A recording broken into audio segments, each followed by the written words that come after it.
बांग्लादेश की पहली महिला प्रधानमंत्री और 3 बार ये पद संभालने वाली नेता रही खालिदा जिया का मंगलवार सुबह लंबी बीमारी के बाद ढाका में निधन हो गया। वे 80 साल की थीं। उनकी मौत से एक राजनीतिक युग का अंत हो गया। दशकों तक उन्होंने और उनकी कट्टर प्रतिद्वंदी शेख हसीना ने देश की राजनीति पर राज किया। सालों तक देश में रहे सैन्य शासन के बाद संसदीय शासन बहाल करने के लिए समर्थकों ने उन्हें लोकतंत्र की जननी कहा। खालिदा जिया राजनीति की दुनिया से कोसों दूर थीं, लेकिन 1981 में एक असफल सैन्य तख्तापलट में उनके पति और राष्ट्रपति जियाउर रहमान की हत्या कर दी गई थी, जो एक सैन्य तानाशाह से राजनेता बने थे।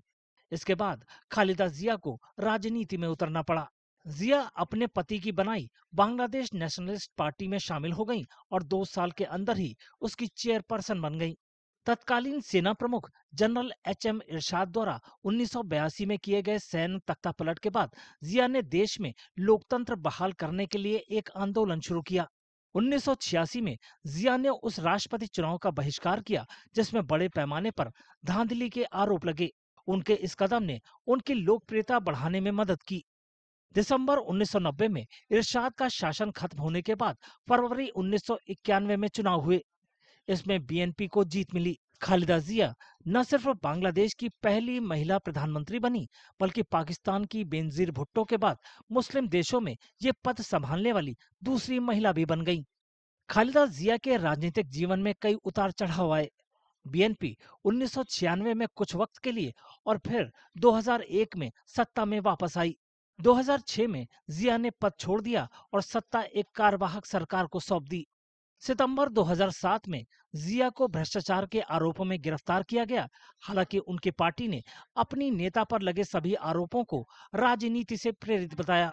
खालिदा जिया को 2018 में भ्रष्टाचार के 2 अलग-अलग मामलों में 17 साल की सजा सुनाई गई थी। 2024 में शेख हसीना को सत्ता से हटाए जाने के एक दिन बाद जिया को राष्ट्रपति से क्षमादान मिला और उन्हें रिहा कर दिया गया। अगले दिन ही एक बड़ी रैली के साथ उन्होंने राजनीति में वापसी की और खराब सेहत के बावजूद उन्होंने बीएनपी में नई जान फूंक दी। उनके बेटे और वारिस तारिक रहमान अब भी बीएनपी के कार्यकारी अध्यक्ष हैं। वे 2008 से लंदन में स्वनिर्वासन में रहने के बाद हाल ही में बांग्लादेश वापस लौटे हैं। खालिदा जिया का जन्म 15 अगस्त 1946 को अविभाजित भारत के दिनाजपुर जिले में तैयबा और इस्कंदर मजूमदार के घर हुआ था। जलपाईगुड़ी में चाय का व्यापार करने वाले उनके पिता विभाजन के बाद पूर्वी पाकिस्तान चले गए थे।